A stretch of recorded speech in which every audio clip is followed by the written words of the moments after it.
Assalamualaikum warahmatullahi wabarakatuh. Selamat pagi dan selamat hari Jumat ya anak-anak. Sebentar lagi kalian akan libur ya, kurang 2 hari. Apakah masih tetap semangat? Tentunya masih tetap semangat ya. Hari ini kita berjumpa lagi di pembelajaran 5 dan 6.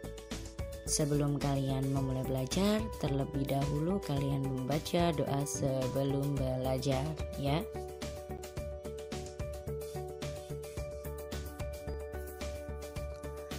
Di pembelajaran 5, kalian akan mempelajari bagaimana caranya menyampaikan penolakan dengan kalimat sederhana. Ayo ingat kembali kalimat penolakan yang terdapat dalam teks. Kamu sudah mengetahui pentingnya cara menolak untuk menjaga kerukunan. Nah, kalimat penolakan jangan lupa diucapkan dengan santun. Perhatikan kalimat sederhana pada percakapan di bawah ini ya. Silakan kuenya dicicipi. Lalu Pak RT menolak. Terima kasih Bu, saya masih kenyang. Nah, itu adalah kalimat sederhana saja, tetapi tetap dengan penolakan yang baik dan santun.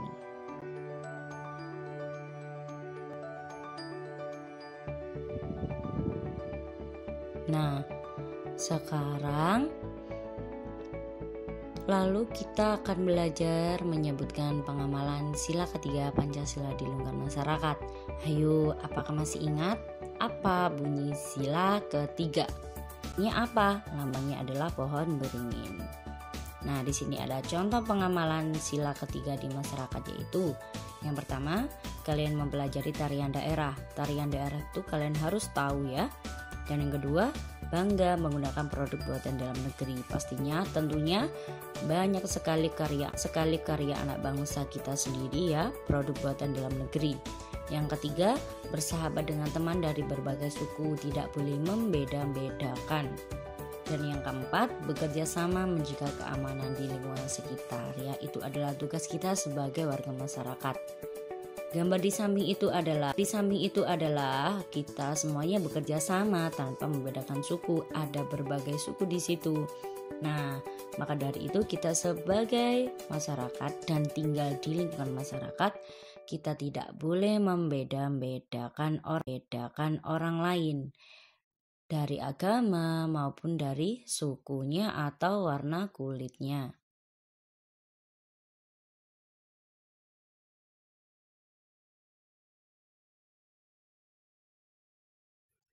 Di pembelajaran 6, kita mengidentifikasi kalimat penolakan dalam dongeng ya.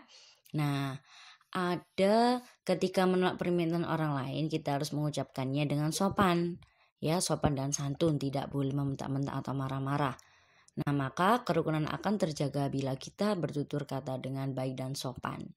Pernahkah kamu mendengarkan dongeng tentang menolak permintaan seseorang?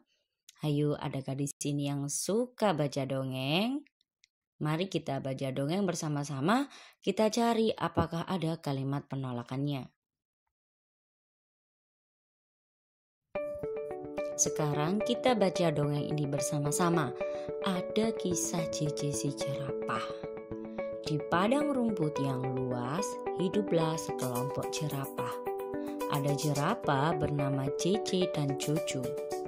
Cece bersifat sombong karena merasa tubuhnya paling tinggi. Cucu bersifat baik hati, tubuhnya tidak terlalu tinggi. Nah, pada suatu hari, kakek jerapah meminta tolong pada Cece dan Cucu. Kakek jerapah minta tolong diambilkan daun segar. Namun Cece menolak. Tidak, saya sedang repot. Cucu dengan sekuat tenaga mengambil daun segar untuk kakek jerapah. Suatu hari, Cece mendapat kesulitan. Cece jatuh, kakinya terjepit batuan. Teman-teman hewan lain tidak tega melihat Cece kesulitan dan kesakitan. Mereka menolong Cece. Akhirnya Cece sadar bahwa saling menolong antar teman itu penting. Nah, Pada dongeng ini kalian menemukan kalimat penolakan. Iya, yang diucapkan Cici. Dia tidak mau mengambilkan daun segar. Akhirnya Jojo yang mengambilkan daun segar untuk kakek jerapah.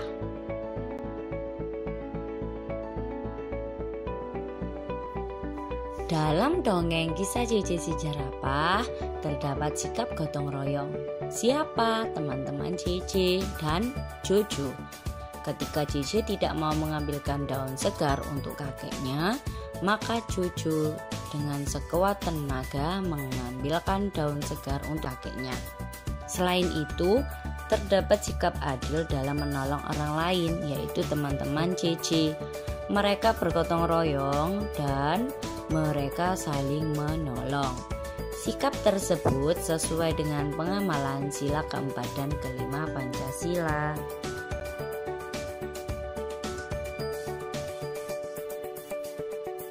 Ini adalah contoh penerapan sila keempat di masyarakat. Ada yang masih ingat apa bunyi sila keempat dan lambangnya? Ya, bunyi sila keempat yaitu adalah kerakyatan yang dipimpin oleh hikmat, kebijaksanaan dalam permusyawaratan perwakilan. Lambangnya yaitu kepala banteng. Nah, di sini ada sikap yang harus kita terapkan di lingkungan masyarakat. Yang pertama, menghargai pendapat ketika bermusyawarah. Bisa jadi ketika di masyarakat, musyawarah pemilihan ketua RT atau musyawarah pemilihan kepala desa. Dan yang kedua, pastinya kita harus menerima keputusan musyawarah itu dengan lapang dada. Ayo, apa kemarin dikata ungkapan lapang dada? Lapang dada itu artinya adalah kita tidak mudah marah atau besar hati ya. Kita menerima dengan ikhlas ya, atau legowo ya. Nah, yang ketiga yaitu menghormati pendapat orang lain. Ketika kita bermusyawarah, pastinya ada beberapa pendapat yang masuk dari orang lain. Nah, itu kita wajib menghormatinya. Dan yang keempat, musyawarah pemilihan ketua RT. Yang kelima, musyawarah menentukan jadwal ronda malam. Itu biasanya kita lakukan di lingkungan masyarakat dan harus kita terapkan.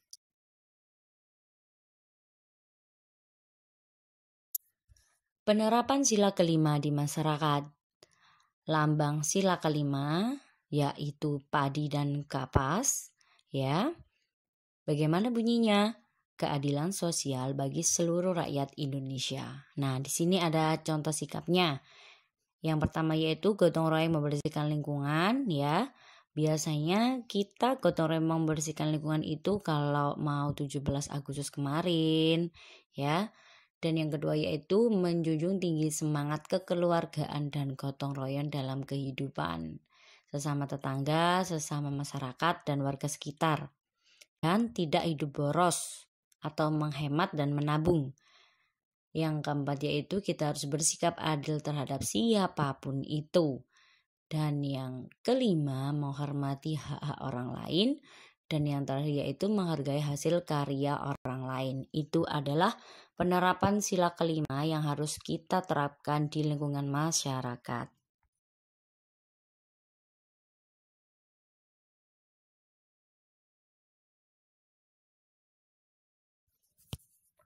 Menyelesaikan soal cerita tentang penjumlahan dan pengurangannya serta penyelesaiannya. Sama seperti kemarin ya di pembelajaran 4. 2 dan 3 juga. Nah, ayo kita membuat soal cerita ya.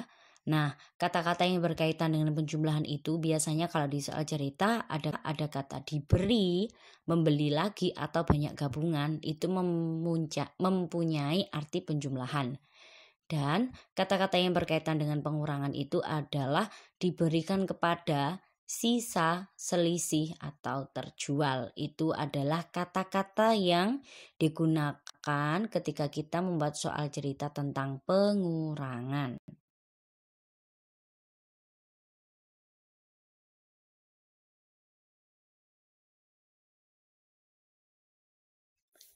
Di sini Bunda sudah membuatkan soal cerita beserta penyelesaiannya. Adi memiliki 193 butir kelereng. Lalu ayah membelikan Adi kelereng sebanyak 117 butir. Nah, ini dari kalimat pertama ada kata membelikan, berarti penjumlahan ya, bertambah banyak ya. Kelereng tersebut lalu diberikan kepada adiknya sebanyak 200 butir. Nah, ada kata diberikan itu artinya dikurangi ya. Nah, berapa sisa kelereng Adi? Nah, kalimat matematikanya langsung kita jumlahkan 193 ditambah 117 ya. 3 ditambah 7 10, kita tulis 0 ya, satunya kita simpan. 1 ditambah 9 10.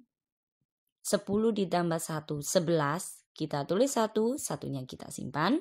Lalu kita jumlahkan 1 ditambah 1 ditambah 1 yaitu 3. Maka hasilnya 310. Lalu tadi kelerengnya Adi setelah dibelikan ayah menjadi 310. Dan setelah itu diberikan kepada adiknya sebanyak 200. Lalu kita kurangi 200 ya. 0 dikurangi 0 yaitu 0, 1 dikurangi 0 yaitu tetap 1, dan 3 dikurangi 2, 1. Jadi sisa kelereng Adi yaitu ada 110 kelereng.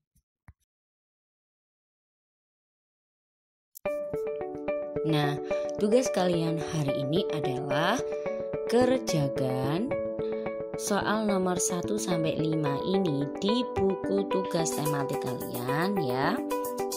Misalkan nomor 1 ya, kalian pilih mana yang termasuk sikap yang sesuai pengamalan sila pertama ya. Contohnya, kalian langsung saja menulis nomor 1, lalu kalian centang, lalu kalian tuliskan kalimatnya seperti itu. Tidak perlu ditulis soalnya ya.